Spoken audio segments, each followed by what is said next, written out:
Hello बच्चों, अच्छे हैं आप लोग। पढ़ाई चल रही है अच्छी। देखिए एग्जामिनेशन अब नज़दीक आ रहा है। आप लोग क्वेश्चन प्रैक्टिस ज़्यादा कीजिए, तब अच्छे स्कोर कर सकते हैं। ओके, तो देखिए आज मैं पी ब्लॉक का इम्पोर्टेंट क्वेश्चन डिस्कस करने जा रहा हूँ। मीन्स बोर्ड एग्जाम में जो क्वेश्चन पूछ रखा है उसी को मैं एक्सप्लेन करूँगा। ओके, तो आप इसको रीड करके अच्छे समझिए और इसका फ़ायदा उठाइए। तो देखिए 18th ग्रुप का मैं कुछ क्वेश्चन बताने जा रहा हूँ। 18th ग्रुप में कौन कौन सा क्वेश्चन आपके बोर्ड एग्जाम में पूछ रखा है। पहला क्वेश्चन देखिए ये रहा 18th ग्रुप में, Why 18th group elements are chemically inert? 18th group का जो एलिमेंट्स है वो केमिकली इनर्ट क्यों होता है? केमिकली इनर्ट समझते हैं, मीन्स वो किसी के साथ रिएक्शन नहीं करना चाहता। एक्सेप्शनल है जेनॉन, जेनॉन एक्सेप्शनल है, वो रिएक्शन करता है। ओके, उसका भी रीजन बताएंगे, वो भी एक क्वेश्चन के थ्रू मैं आपको एक्सप्लेन करूंगा। 18th ग्रुप का एलिमेंट केमिकली इनर्ट क्यों होता है? इसका दो तीन फैक्टर है, रीजन है। फर्स्ट रीजन देखिए है 18th ग्रुप का तत्व केमिकली अक्रिय होता है, मीन्स किसी के साथ रासायनिक अभिक्रिया क्यों नहीं करना चाहता। पहला रीजन है it is due to fulfilled outermost configuration. उसका जो बाह्यतम विन्यास है, आउटर मोस्ट कॉन्फ़िगरेशन है, जैसे 1s2 2s2 2p6 ऐसे लिखते हैं, वो फुलफिल्ड है, पूरी तरह भरा हुआ है। तो वो इलेक्ट्रॉन ना तो लॉस करना चाहता ना ही गेन करना चाहता। पहला रीजन यही है। Fulfilled orbitals, fulfilled orbital fulfilled outermost configuration, उसका आउटर मोस्ट कॉन्फ़िगरेशन पूरी तरह भरा रहता है। दूसरा high ionization enthalpy, ionization enthalpy बहुत ज़्यादा होता है, वो इलेक्ट्रॉन निकालना नहीं चाहता, उससे इलेक्ट्रॉन निकालने में बहुत ज़्यादा एनर्जी लगता है, उसको प्रेफर नहीं करता सिस्टम। और तीसरा जो रीजन है सी नंबर में, हाई पॉजिटिव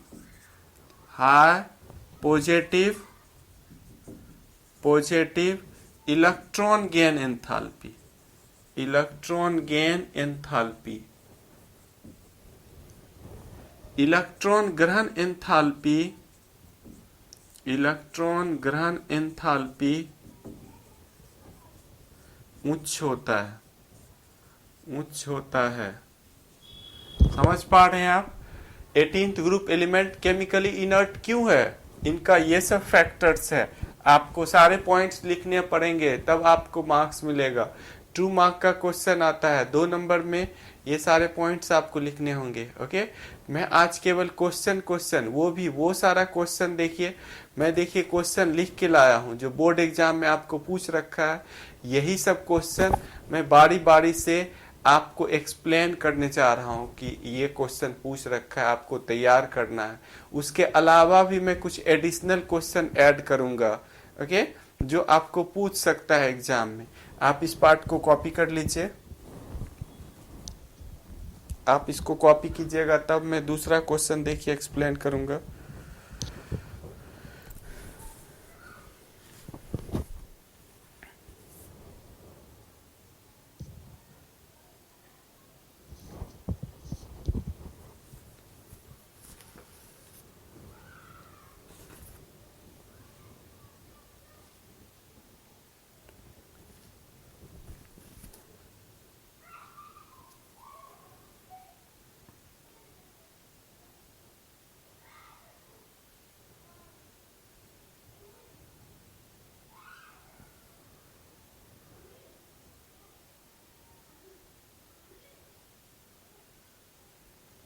देखिए नेक्स्ट क्वेश्चन मैं एक्सप्लेन करने जा रहा हूं। Second question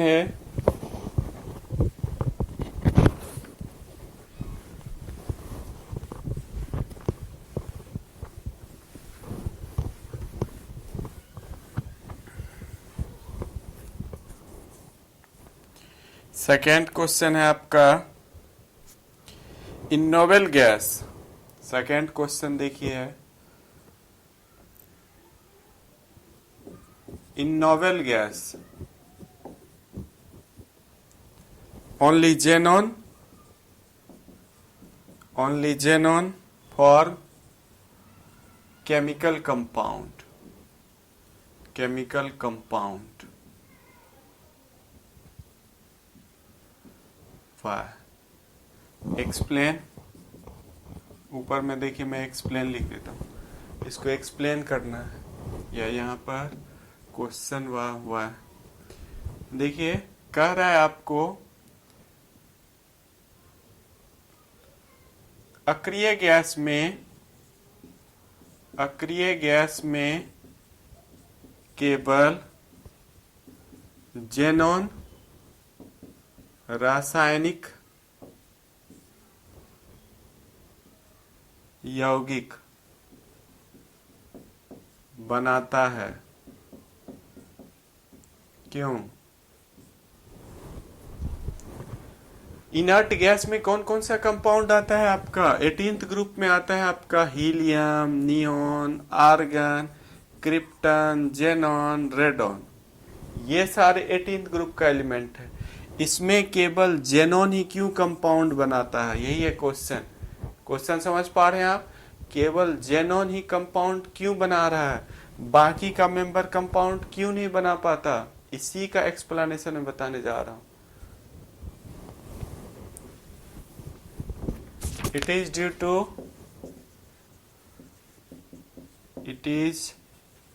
due to large size of xenon. xenon का बड़ा आकार। xenon has low ionization enthalpy.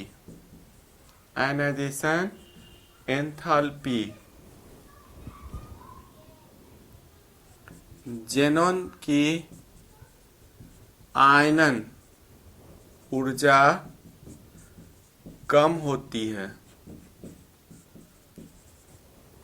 Therefore, it form compound. मेरी बात समझ में आ रही है आपको? जेनॉन ही केवल क्यों कंपाउंड बना रहा है? इसका साइज बड़ा होता है, लार्ज साइज होता है। जेनॉन का आकार बड़ा होता है, उससे इलेक्ट्रॉन बाहर करना ज्यादा आसान है in comparison to other elements. Other element से इलेक्ट्रॉन बाहर करने में ज्यादा एनर्जी लगेगी। जेनॉन की आयनाइजेशन एंथैल्पी लो होती है, मीन्स उससे इलेक्ट्रॉन हम आसानी से बाहर कर सकते हैं, उसकी आयनाइजेशन एंथैल्पी लो है। ओके, बट अदर एलिमेंट से इलेक्ट्रॉन बाहर करने में बहुत ज्यादा एनर्जी लगेगी। समझ पा रहे हैं आप? और ये आपका नील बर्टलेट ने किया था, वो भी ओकेजनली हो गया था। वो ऑक्सीजन के साथ रिएक्शन करा रहा था, लेकिन जेनॉन को प्लेटिनम कंपाउंड के साथ जब ने देखा करा के, तो वो भी कर रहा था रिएक्शन। ओके, तो ये ओकेजनली हो गया था। नील बर्टलेट ने ये पता किया था फर्स्ट टाइम कि जेनॉन केमिकली रिएक्ट कर सकता है। ओके, इस पार्ट को आप कॉपी कर लीजिए। दो रीजन है, देखिए जेनॉन ही केवल क्यों रिएक्शन कर रहा है, इसका दो रीजन है। इसका साइज बड़ा होता है, पहला रीजन, और दूसरा रीजन है जेनॉन की आयनाइजेशन एंथैल्पी लो होती है, कम होती है, दूसरा रीजन। कॉपी कर लीजिए इस पार्ट को। फिर अगला क्वेश्चन में देखिए बताऊंगा।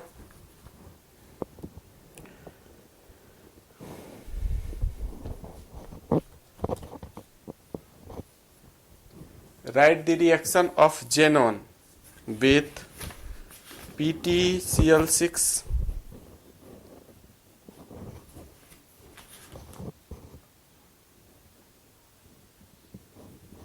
आपने कॉपी किया होगा।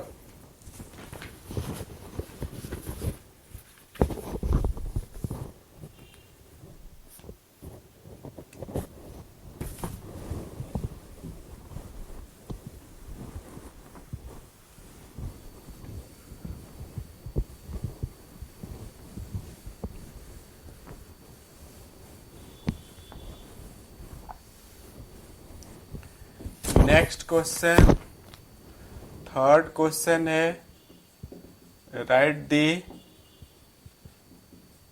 Chemical reaction of xenon with PTF6। यही क्वेश्चन है आपका।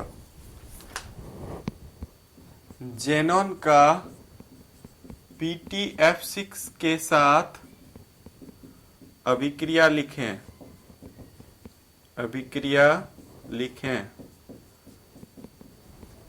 आंसर इसका होगा Xc प्लस PTF6।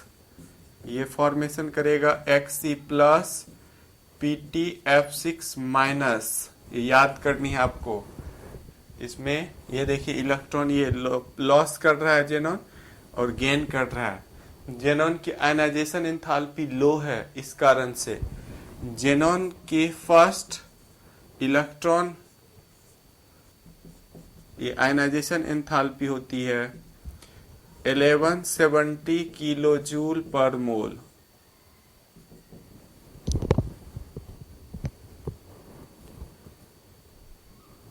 जेनॉन की आयनाइजेशन एंथैल्पी लो है, यही नील बर्टलेट ने पता किया था। नील बर्टलेट O2 को रिएक्शन कराया था, O2 को PTF6 के साथ रिएक्शन कराया था। इसने देखा कि O2 का तो ज्यादा है, इससे 1175 है, और वो रिएक्शन कर रहा है PTF6 के साथ, तो बोला जेनॉन भी करेगा। ये रिएक्शन फर्स्ट टाइम जो है नील बर्टलेट ने दिया था। ओके, कॉपी कर रहे होंगे आप। तीसरा क्वेश्चन आपने देख लिया। देखिए नेक्स्ट क्वेश्चन में स्टार्ट करने जा रहा हूं। Fourth number question,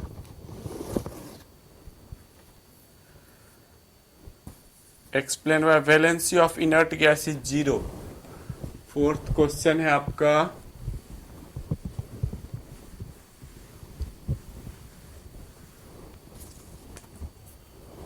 fourth question, explain why the valency of inert gas is 0। यही क्वेश्चन है आपका। क्या कह रहा है? अक्रिय गैस की संयोजकता, अक्रिय गैस की, ये सब क्वेश्चन है आपका कि संयोजकता शून्य होती है, शून्य होती है। क्यों? देखिए फिर वही रीजन, इसका आउटर मोस्ट कॉन्फ़िगरेशन क्या है? पूरी तरह भरा हुआ है, तो किसी के साथ रिएक्ट ही नहीं करेगा, केमिकली इनर्ट होता है, तो इसकी वैलेंसी कितनी होगी? 0। इसका आंसर क्या होगा? It is due to A number में fulfilled outermost configuration, outermost configuration and B number में high ionization enthalpy,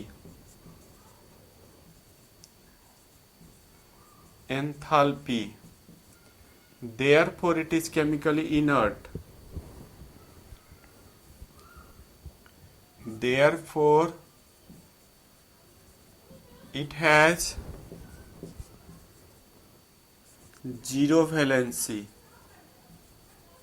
and chemically inert। अक्रिय गैस में, अक्रिय गैस में बाह्यतम कक्षा पूरी तरह भरा रहता है और आयनन ऊर्जा अत्यधिक होती है, उच्च होती है। इसीलिए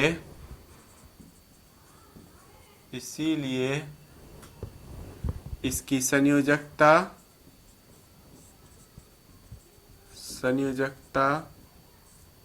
शून्य होती है और केमिकली अक्रिय होता है।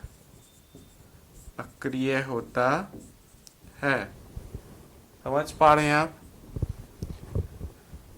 वैलेंसी जीरो कब होगी? जब वो किसी के साथ रिएक्शन ही नहीं करेगा। किसी एलिमेंट की वैलेंसी जीरो है मीन्स वो किसी के साथ रिएक्शन नहीं कर रहा है। क्यों नहीं कर रहा है? उसका आउटर मोस्ट कॉन्फ़िगरेशन, जैसे ऑक्टेट रूल आप जान रहे हैं, आउटर मोस्ट पूरी तरह भरा हुआ है। आउटर मोस्ट क्या है? पूरी तरह से भरा हुआ है। वो किसी से ना तो इलेक्ट्रॉन ले सकता है ना ही इलेक्ट्रॉन दे सकता है, पूरी तरह से भरा हुआ है। ओके, इसी कारण से आयनाइजेशन एंथैल्पी बहुत ज्यादा है, इलेक्ट्रॉन छोड़ नहीं सकता है। इस कारण से इसकी वैलेंसी क्या होती है? वैलेंसी जीरो होती है। वैलेंसी क्या होती है? जीरो होती है। देखिए मैंने लिख रखा है, it is due to full filled outermost configuration, high ionization enthalpy, therefore it is zero valency and chemically inert. अक्रिय गैस में बाह्यतम कक्षा पूरी तरह भरा रहता है और आयनन ऊर्जा उच्च होती है, इसीलिए इसकी संयोजकता शून्य होती है और केमिकली अक्रिय रहता है। कॉपी कर लीजिए इस पार्ट को आप। इसके बाद देखिए मैं दूसरा क्वेश्चन डिस्कस करने जा रहा हूं।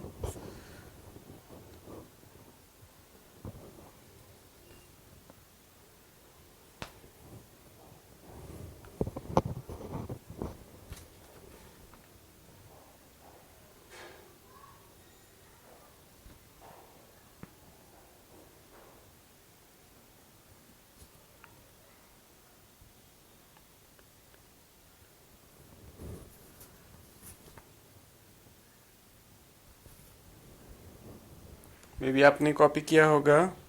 Xenon form compound only with oxygen and fluorine. वाह, 5th नंबर क्वेश्चन देखिए मैं बताने जा रहा हूं। 5th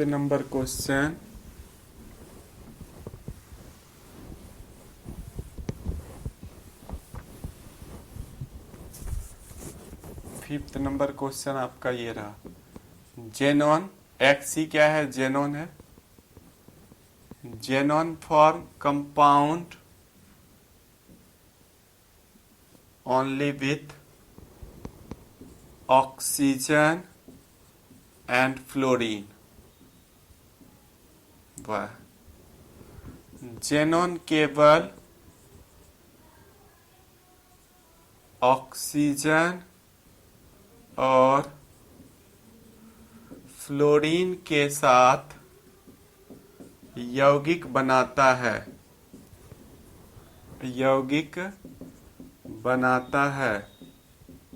क्यों? आंसर देखिए मैं बताने जा रहा हूं। क्या कह रहा है क्वेश्चन? जेनॉन केवल कंपाउंड किसके साथ बनाएगा? या तो ऑक्सीजन के साथ या फ्लोरीन के साथ, अदर एलिमेंट्स के साथ क्यों नहीं बनाता? जेनॉन का जो स्टेबल कंपाउंड होता है वो तो या तो फ्लोराइड होगा या ऑक्साइड होगा। अदर जो कंपाउंड्स होता है वो अनस्टेबल होता है। क्यों ऐसा है? इसी को मैं एक्सप्लेन करने जा रहा हूं। देखिए, इट इज ड्यू टू, देखिए मैं लिखने जा रहा हूं, oxygen produces, oxygen form multiple bond, double bond with xenon which has high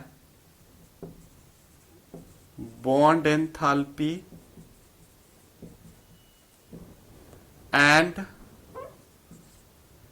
xenon fluoride compound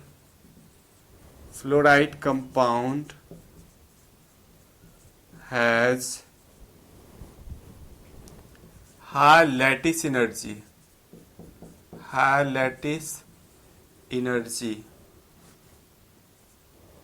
which provide stability to the compound. Stability to the compound. Xenon क्या करता है, oxygen के साथ मल्टीपल बॉन्ड बनाता है।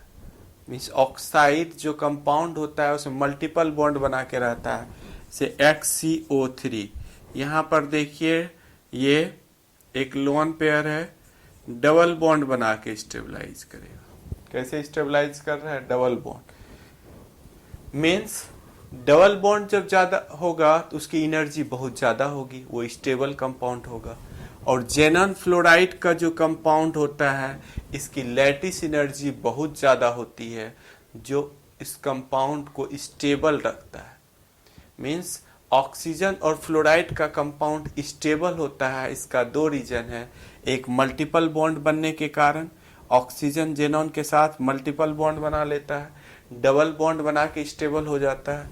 और दूसरा जो रीजन है, जेनॉन फ्लोराइड का कंपाउंड स्टेबल इसलिए होता है, इसकी लैटिस एनर्जी ज्यादा होती है। क्या ज्यादा होती है, लैटिस एनर्जी। ओके, इस पार्ट को आप कॉपी कीजिए। देखिए इसको हम मिटाएंगे, फिर हिंदी में मैं लिखने जा रहा हूँ। इस पार्ट को आप कॉपी कर लीजिए।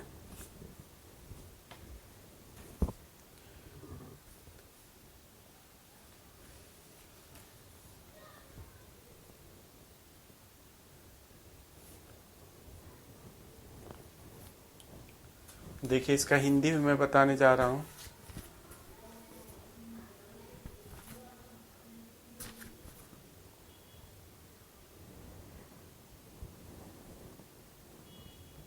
इसको देखिए मैं मिटाने जा रहा हूं, हिंदी बताने जा रहा हूं। ऑक्सीजन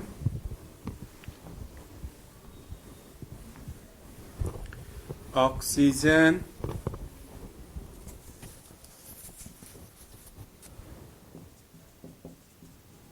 ऑक्सीजन जेनॉन के साथ डबल बॉन्ड, ऑक्सीजन जेनॉन के साथ डबल बॉन्ड बनाता है, जिसके कारण उसकी बॉन्ड वियोजन क्षमता, बॉन्ड वियोजन ऊर्जा अधिक होती है और जेनॉन ऑक्साइड कंपाउंड स्टेबल होता है, जबकि जेनॉन फ्लोराइड कंपाउंड की लैटिस ऊर्जा अत्यधिक होती है। इसीलिए जेनॉन फ्लोराइड कंपाउंड स्टेबल होता है।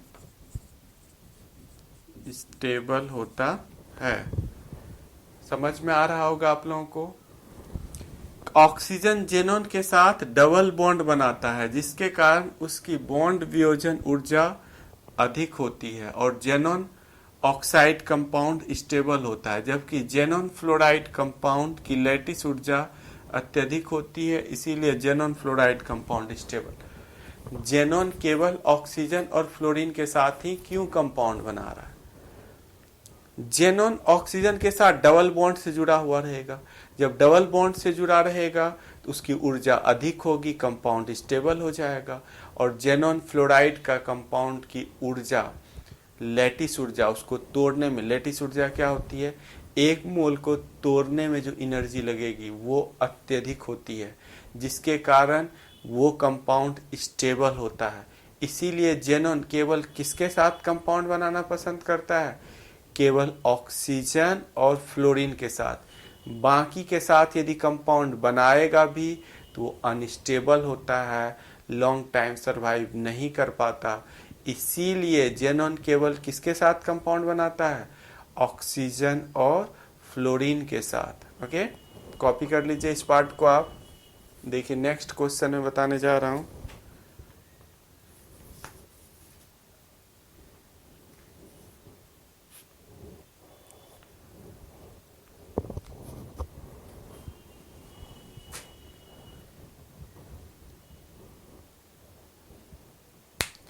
नेक्स्ट क्वेश्चन देखिए है, noble gas are monoatomic in nature. 6 number question. 6 number question देखिए आपका,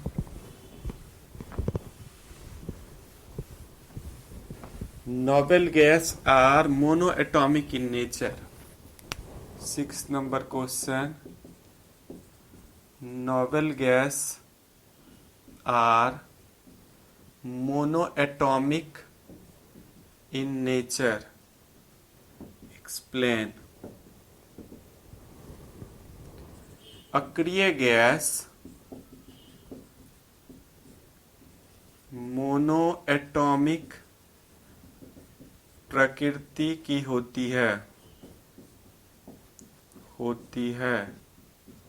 क्यों? आंसर देखिए बताने जा रहा हूं। क्या कह रहा है ये? 18th ग्रुप एलिमेंट मोनोएटॉमिक होता है, अकेले रहना पसंद करता है। क्यों? जैसे आर्गन है, आपने कहीं भी Ar2 नहीं पढ़ा होगा। जैसे हम लोग H2 पढ़ते हैं वैसे ये नहीं बनता है Ar2। ये अकेले रहना पसंद करता है, मोनोएटॉमिक होता है। H2 बनता है क्योंकि ये केमिकली इनर्ट है। 18th ग्रुप एलिमेंट क्या है? केमिकली इनर्ट है, वो किसी के साथ रिएक्शन नहीं करता। इसका आउटर मोस्ट कॉन्फ़िगरेशन फुलफिल्ड रहता है। मेरी बात समझ में आ रही? इसीलिए इसका कोई भी एलिमेंट, जेनॉन को छोड़कर, जेनॉन एक्सेप्शनल है, हीलियम हो गया, नियॉन हो गया, आर्गन, क्रिप्टन, ये सब मोनोएटॉमिक पाया जाता है, अकेले ही पाया जाता है। इसके तरह नहीं पाया जाता H2, O2, N2, डायटॉमिक या पॉलीएटॉमिक, इन सब में नहीं पाया जाता है। रीजन समझ पा रहे हैं आप? बिल्कुल समझ गए होंगे। तो देखिए मैं आंसर लिखने जा रहा हूं।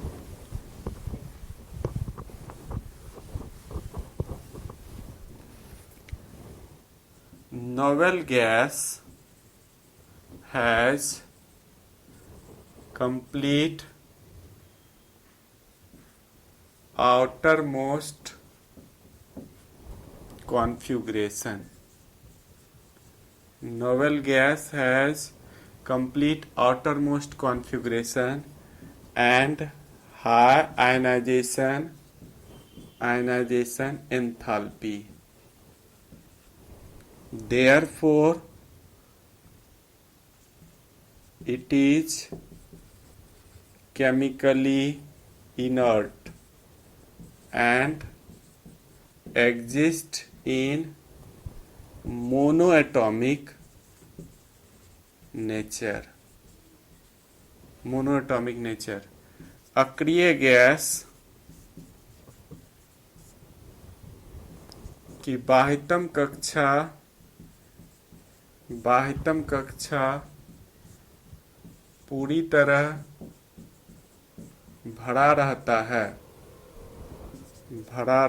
है और आयनन ऊर्जा अत्यधिक होती है उच्च होती है। इसीलिए यह मोनोएटॉमिक प्रकृति का होता है। मोनोएटॉमिक प्रकृति का होता है। Okay. Novel gas has complete outermost configuration, high ionization enthalpy. It is chemically inert and exists in monoatomic nature. Monoatomic.